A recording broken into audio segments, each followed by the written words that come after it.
Where you going? The wolf needs feeding. So bring him food. He can't stay shut up forever.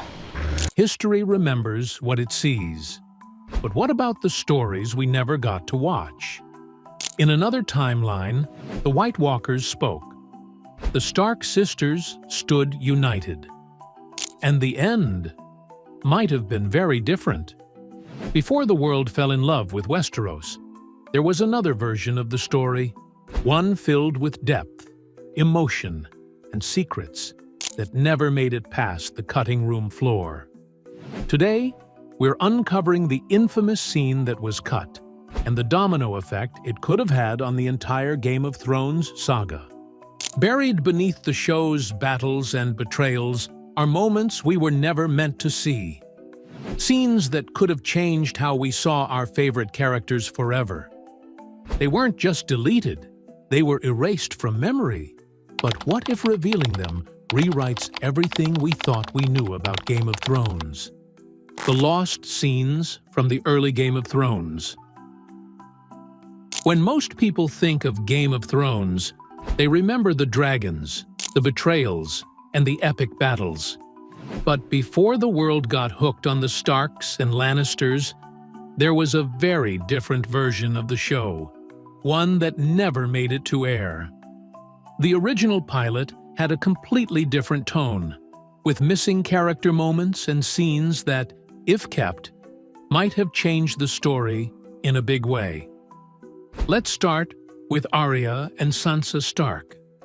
In the final version of Season 1, Arya and Sansa's relationship was rocky from the start. Arya was a tomboy who had no interest in sewing or dresses, while Sansa dreamed of becoming a queen. They clashed often, especially during their early days in King's Landing, but what many fans don't know is that, in the original pilot, there was a quiet scene of the two sisters traveling alone on the road to the capital. This was before everything fell apart, before betrayal, war, and loss. The scene never made it to the final cut, but it was simple and honest. Arya was pretending to sew with a stick, while Sansa tried to focus on embroidery. They teased each other, but there was warmth between them. It was a rare glimpse of what their relationship could have been, and maybe what it once was, before politics and tragedy pulled them apart. It's a shame it was cut because that one moment could have added depth to their later tension, showing that the sisters weren't always at odds. Though the existence of this scene is rather speculative, it would have shown that they had history. And it was complicated. However, that's not the only thing we missed from that first attempt at Game of Thrones. There was also this infamous unaired pilot, dated October 22nd, 2009. And this version nearly ended Game of Thrones before it even started. Directed by Tom McCarthy, written by David Benioff and Daniel Brett Weiss, it followed the same basic storyline, but the execution was very different. The pacing was off, the characters' relationships were confusing, and one creative choice in particular caught everyone's attention. The White Walkers actually spoke. In the original pilot, the White Walkers didn't just appear in the mist or make eerie sounds, they spoke, or at least used a form of communication that sounded like speech. This was known as Scroth, and it wasn't clear if it was an actual language or something closer to chilling whispers. But either way, it didn't work. Giving them a voice took away the mystery that made them so frightening in the final series. The showrunners quickly realized that the White Walkers were more effective as silent, unknowable threats. Their silence made them feel like a force of nature, while speech made them seem too human, so this version of the White Walkers was dropped, and the unaired pilot was almost entirely reshot. In total, only about 20% of the original pilot made it into the episode that aired on HBO, and while the changes improved the show overall, they also meant that other subtle scenes were lost forever. Take the scene with Lyanna Stark's feather. In the first aired episode, Robert Baratheon visits the crypts beneath Winterfell and stops at the statue of Lyanna Stark, the woman he once loved and never got over. He places an exotic feather in her hand, and that single gesture became a thread throughout the series. The feather shows up again in later seasons, untouched and frozen in place, as a symbol of Robert's love and loss, and later, a sign of how long secrets had been buried. But here's the part many people don't know. In an early version of the script, the feather didn't last because, after Robert left the crypts, Cersei Lannister was meant to quietly slip in, find the feather still resting in Lyanna's hand, take it, and hand it to a servant with a single instruction: burn it. No drama, just a quiet, deliberate act of erasing a memory that didn't belong to her. However, that scene never made it to the final cut, but it carried a lot of meaning. By removing the feather, Cersei was getting rid of a part of Robert's heart that she could never reach. She couldn't change how he felt about Lyanna, but she could take away the reminder.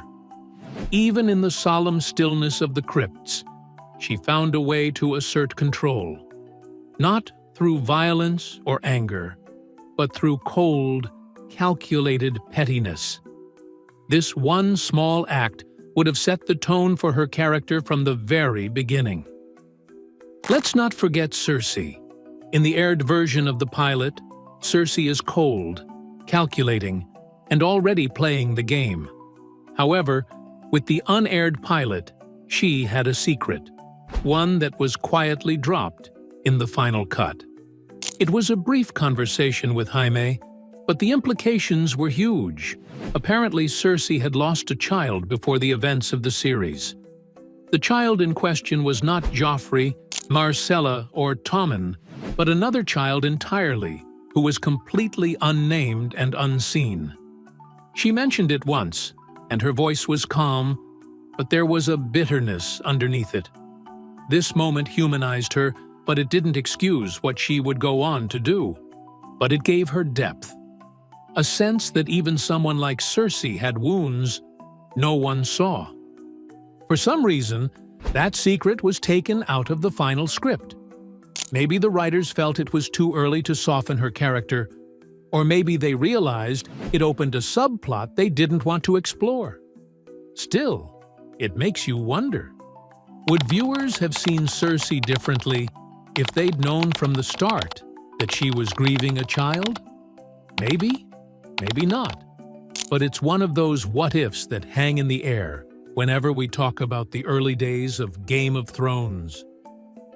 Looking back at these lost scenes, Arya and Sansa on the road, the talking White Walkers, Lyanna's feather, and Cersei's secret one thing becomes clear. The world of Game of Thrones wasn't just shaped by what we saw on screen, it was also shaped by what we didn't. And while some of these changes made the show stronger, others feel like missed opportunities. Not because they were dramatic or shocking, but because they added quiet moments of depth, moments that reminded us these characters weren't just pieces on a chessboard. They were people. We've seen the battles, betrayals, and bloodshed. But what if that was only half the tale? Next, we uncover the hidden layers of Game of Thrones you were never meant to know. Game of Thrones. What the show really was. Game of Thrones wasn't a movie. It was a television series, but the scale, the ambition, and the production quality felt cinematic from day one. Premiered on HBO in April 2011, it brought George Martin's book series, A Song of Ice and Fire, to life with a kind of scope that television hadn't seen before. It was medieval, political, brutal, and grounded in a world of dragons, direwolves, and dynasties. At its heart, Game of Thrones was a story about power. Who had it, who wanted it, and what people were willing to do to keep it. The series was set in the fictional continent of Westeros, and it followed several noble families locked in a deadly game to claim the Iron Throne, a seat that symbolized ultimate rule. But unlike most fantasy stories, there were no clear heroes or villains, as every character was flawed, and every decision had consequences. The show didn't waste time with long prologues or gentle introductions. From the opening episode, viewers were thrown into a cold, harsh world where nothing felt safe or guaranteed, but behind all the swords and crowns was a massive production effort that took years to get off the ground. Before the first episode ever aired, Game of Thrones spent years in development as HBO had shown interest in adapting George Raymond Richard Martin's books since 2006. David Benioff and Daniel Brett Weiss were selected to develop the project, and after managing to secure rights as well as getting Martin's involvement, they wrote a pilot script. The first version of that pilot was filmed in 2009, but it didn't go well.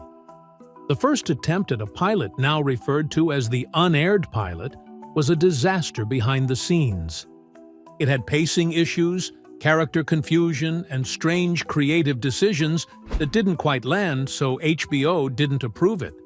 But instead of scrapping the project entirely, the network gave the team another chance, and they reworked much of the script, recast several roles, and reshot nearly 90% of the footage. The revised version of the pilot finally aired in 2011, but due to early setbacks and delays, it took nearly 5 years for the show to go from concept to screen. However, when the show finally launched, the production budget reflected HBO's confidence. Season 1 had a reported budget of around $60 million, which was about $6 million per episode. This was actually really high for a cable series at the time. However, as the seasons went on and the fan base grew, that number increased dramatically. By the final season, some episodes had budgets over $15 million. If you thought that was impressive, you should see the casting of the series. The casting was one of the show's strongest choices because instead of packing the screen with big Hollywood names, the creators went with a mix of experienced British actors and fresh faces. Sean Bean, known for roles in The Lord of the Rings and GoldenEye, played Ned Stark, while Lena Headey took on the role of Cersei Lannister, while Peter Dinklage became a breakout star as Tyrion Lannister. Younger actors like Kit Harington, who played Jon Snow, Emilia Clarke as Daenerys Targaryen, Sophie Turner as Sansa Stark, and Maisie Williams as Arya Stark, were mostly unknown at the time, but by the end of the series, they had become household names. Now here's where it gets really interesting. As polished as the final series looked, there were several scenes, some even filmed, that never made it to screen, and these weren't just filler. Many of them offered deeper insight into character relationships and moments of foreshadowing that could have changed how we viewed certain storylines. These lost scenes revealed a version of Game of Thrones that almost existed, one with a slightly different tone, more emotional beats, and richer character development. The show set a new standard for fantasy television, but behind the scenes, there's another Game of Thrones made of cut lines, scrapped scripts, and moments that never saw the light of day. We may never get to see that version in full, but the glimpses we do have prove one thing. Sometimes, what's left out can be just as powerful as what makes it in. Game of Thrones wasn't flawless, but its impact was undeniable. Still, behind the scenes, some moments never saw daylight, and these were scenes that could have deepened the story we thought we knew. Scenes that never aired. What was left out of Game of Thrones' final seasons. When Game of Thrones ended, it left more than just unanswered questions. It left stories untold because not every scene that was filmed in the revised version made it to the final cut. While some were trimmed for time or pacing, others may have been removed because they added layers the writers ultimately decided to leave unexplored. But these weren't random scraps. They were real scenes, often grounded in character growth or emotional nuance, That could have added depth to the rushed final chapters. One of the most notable omissions came in the Season 7 finale, where Bran Stark was originally meant to take a more active role in exposing Littlefinger. In the version that aired, the twist unfolds cleanly. Arya and Sansa turn the tables on Littlefinger and sentence him to death. But what's missing is how Sansa reached that pivotal decision. Reportedly, an alternate version of the scene was filmed in which Bran uses his green sight to show Sansa key moments from the past, including a crucial conversation between Littlefinger and Lysa Arryn. In that flashback, Lysa confesses to poisoning her husband, Jon Arryn, under Littlefinger's manipulation, and this revelation would have given Sansa undeniable proof of his long-standing deceit. Not just a hunch or clever deduction, but concrete historical evidence.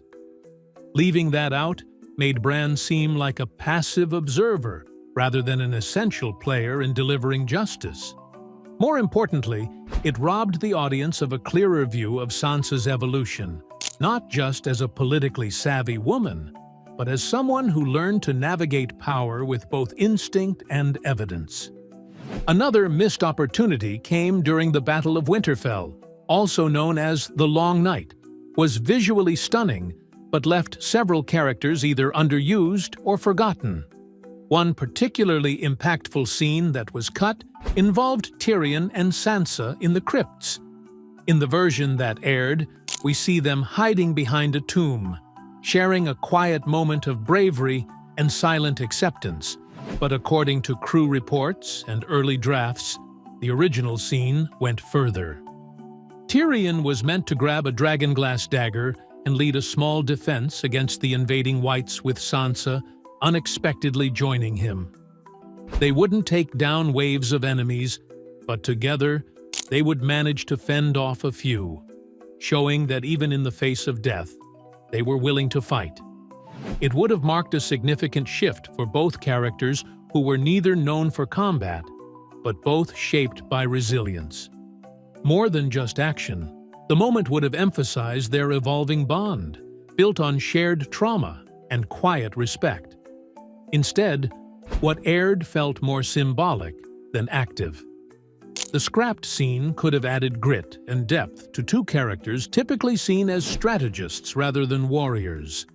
In the chaos of war and love were two powerful moments: Tyrion and Sansa's quiet resistance, and Grey Worm and Missandei's fragile hope were cut, leaving behind shadows of what could have been. Grey Worm and Missandei's relationship, though emotionally significant, felt rushed in the final season, especially considering how central it had become to both characters. Several intimate moments between them were reportedly filmed, but ultimately left out, and these scenes would have added depth to their bond, dreams, and the quiet fears they shared before the fall of King's Landing. In one moment, Grey Worm opens up about Nath, the peaceful island Missandei longed to return to. They spoke softly about the future, not with fairy tale optimism, but with hope. Missandei asks if he truly believes peace is possible after so much war, and Grey Worm, visibly uncertain, admits he doesn't know, but says he wants to believe it's possible because of her. It was a brief exchange, but one that would have added emotional gravity to the tragedy that followed.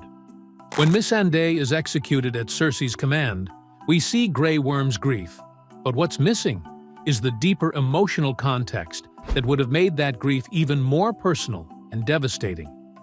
Instead, their love story felt condensed, when just a few more minutes could have made it heartbreakingly unforgettable. These scenes may not have changed the ending, but they would have shaped how we got there. They weren't flashy or dramatic. They were grounded, often subtle, and rich in meaning. They would have made the characters feel more like the ones we followed for years, rather than people rushed toward a finish line. It's hard to say why these scenes were cut. Maybe the episodes were running long, or maybe the focus was shifting toward spectacle over story. But as viewers, especially those who stayed with the show from the very beginning, it's hard not to wonder how much more whole the final seasons could have felt if these quiet, powerful moments had been left in. What we never saw shaped what we thought we understood. But some scenes weren't just missing. They were necessary, and in cutting them, the show lost pieces that truly mattered.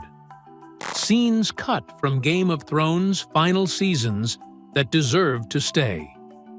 One of the final chances to capture the spirit of the North came in the form of a character many might have forgotten: Alys Karstark.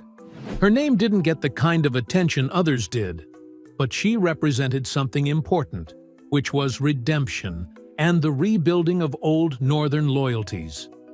After pledging her loyalty to Jon Snow in Season 7, she faded into the background, but according to crew accounts and original plans for the Battle of Winterfell, Alys was meant to step forward in a way that made her arc matter.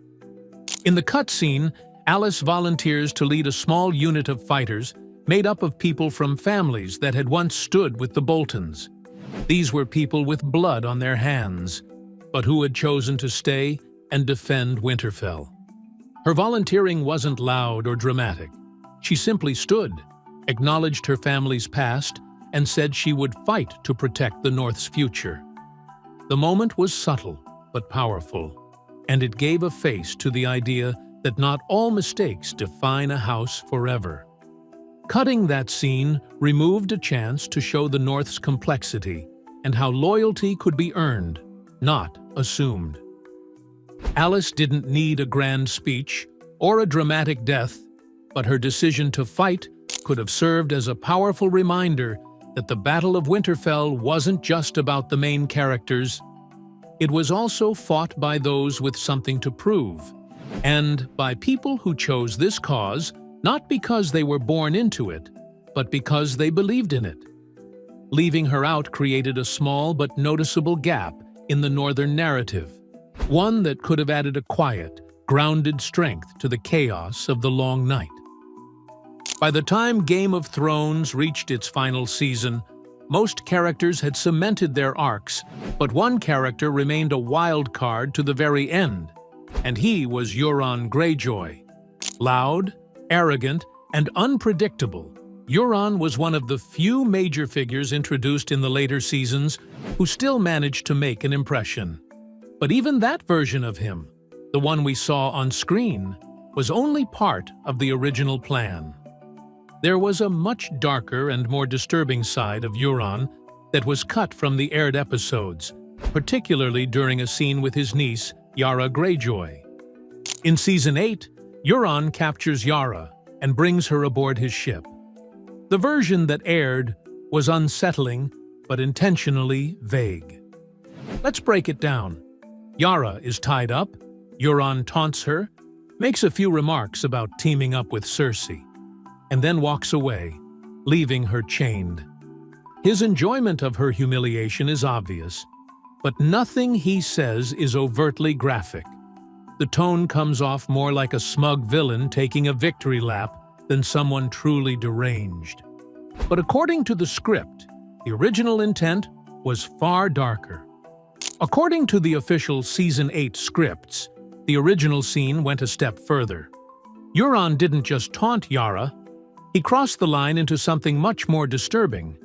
In the draft, he leans in and kisses her on the lips while she's tied up, then tells her he's going to have his way with the Queen. It is even speculated that he told her to sit there and soil herself up like a good little girl. This version paints Euron not just as a boastful pirate, but as someone deeply unhinged. He isn't teasing for sport. He is actually enjoying the power he has over someone defenseless, someone he shares blood with. This version of the scene gives weight to something the show hinted at but never fully explored: Euron's capacity for real cruelty. Not cruelty through battle or chaos, but cruelty in how he treats the people closest to him. His actions toward Yara wasn't about strategy, it was about control. They show a man who gets satisfaction from making others feel small and powerless. By removing this dialogue, the show softened him, and while that might have not been the goal, it was the result. Without the kiss or the insult, Euron came across more as a chaotic opportunist than a dangerous predator. His worst traits were tucked behind a curtain, never fully exposed. What aired just told us he was bad, but the cut version showed us how far he was willing to go. For Yara, the cut also had consequences, because the version that aired didn't fully capture how much danger she was in. Her strength has always been shown through how she stands up to the worst kinds of men. In earlier seasons, she was the one who called out Theon when he lost himself. She was a commander, someone who led from the front. Seeing her tied up and mocked was hard enough, but the cut scene would have shown what she was truly enduring. It would have highlighted her composure, even when faced with someone as unhinged as Euron. Her silence would have spoken volumes. Euron wasn't the only one hiding cruelty behind silence. As Euron sailed off, another storm brewed on Dragonstone, one that would test loyalty, love, and what was left of Daenerys' heart. There is another key moment in the Game of Thrones scripts that never made it to our screens. It was a conversation between Jon Snow and Daenerys Targaryen on the rocky shores of Dragonstone, which took place right after the execution of Varys. What the audience got was silence, tension, and a few clipped words, but what was originally written was something way more deeper. Let's back up. When Varys is executed by Dragonfire, the scene we saw shows Jon standing by in silence, but what the final cut leaves out is that Jon had already spoken with Varys beforehand, and Daenerys knew. In the original script, she confronts Jon about it, demanding, "What did you say to him?" But Jon doesn't respond immediately. The script notes that he didn't want to confirm her worst suspicions, but he hated lying even more. It's a line that perfectly captures who Jon was, someone who tries to do the honorable thing, even when it hurts the people he loves. So he tells her. He admits he confided in Varys, telling him something that revealed his deepest fear. He told Varys that Daenerys might not be the right ruler after all. He says, "Her children will be crowned and shrouded in gold," a haunting echo of Cersei's prophecy, but in this case, it symbolizes a darker shift. Daenerys doesn't take it lightly. She snaps, "Is that all I am to you? Your queen?" And this is where the deleted scene would have added real emotional weight. Jon hesitates. He doesn't rush to comfort her, nor does he step forward with reassurance. His silence speaks volumes, and this pause confirms what Daenerys has feared since arriving in Westeros, that she's truly alone. That those who follow her do so not out of love, but out of fear or duty. Even Jon, the man who once bent the knee, now seems uncertain. In the script, they kiss, but the moment is hollow, heavy with tension, not passion. Their kiss didn't heal the cracks, it exposed them, but as truth unraveled behind closed doors, it wasn't just the characters who felt the loss. Viewers did too, unknowingly. Game of Thrones, fan theories, creator comments, and the power of what we didn't see. George Raymond. Richard Martin has never been shy about voicing his thoughts on the Game of Thrones adaptation. While he praised many aspects of the show, he also made it clear that not everything he hoped for made it to screen. In various interviews, Martin talked about a wish list of scenes that were either never written into the show or were filmed and cut during production. Among those were deeper backstories, extended travel sequences, and more quiet moments between characters. He once noted that the show left out many, many more feasts and conversations that, while not essential to the plot, helped build the richness of Westeros. Vanity Fair reported that Martin had specifically mentioned scenes like one with Arya and Sansa traveling, a moment that would have helped reconnect the two sisters through dialogue, not just action. His comments weren't about bashing the showrunners instead. They were about wishing for the space to give the characters more room to breathe. If the show had longer seasons, he believed audiences might have seen some of these deeper moments come to life. It's worth noting that Martin's wish list wasn't a demand for more dragons or bigger battles. It was about stillness. Conversations by a campfire, reflections during long journeys were the kinds of scenes often got dropped for time. And while they didn't move the plot forward in obvious ways, they grounded the story. They gave the characters emotional context, something the later seasons were sometimes accused of rushing past. This is where fan speculation comes in. Over the years, fans have filled in the blanks. Across Reddit threads, YouTube essays, and fan fiction, people have created detailed accounts of what they believe might have happened in those unseen corners of the story. Some of the most active discussions revolve around known moments, like the Tower of Joy, which revealed Jon Snow's true parentage. While no official alternative versions have surfaced, there are lingering questions about whether there were extra lines of dialogue in that scene, lines that could have made the reveal sharper or clarified Ned Stark's state of mind. Others point to characters like Hodor. The Hold the Door reveal was powerful, but brief, and fans have long debated whether there were originally longer flashbacks or earlier hints about Hodor's condition that never made it past the cutting room floor. The showrunners have neither confirmed nor denied these possibilities, but the fact that such questions exist shows how invested the audience became. People wanted more than spectacle. They wanted to sit with these characters a little longer. Even with no solid proof, there's weight behind these theories. Occasionally, cast members offer offhand comments that spark new waves of curiosity. For example, Isaac Hempstead Wright, who played Bran, once mentioned a scene with Sansa that involved more conversation about Littlefinger's betrayal. He described it as something they rehearsed, but that never aired. This single comment sent fans back to Season 7, and they began picking apart the dynamics between Bran, Sansa, and Arya, trying to trace what might have been part of the road not taken. The bigger takeaway isn't whether these scenes existed, it's why we care. There's power in what we didn't see, because when something is cut from a story, it doesn't always mean it was bad or unnecessary. Often, the decision is practical. Maybe the episode was running too long. Maybe the pacing didn't work when the final version was put together, or maybe the budget couldn't stretch to cover the location or effects needed. These aren't glamorous reasons, but they are all valid. The showrunners, David Benioff and Daniel Brett Weiss, had to make choices every week. Sometimes those choices meant sacrificing subtle emotional beats in favor of bigger moments. So what if the scenes we never saw held the true heart of Game of Thrones? Would we have judged the characters differently or felt their pain more deeply?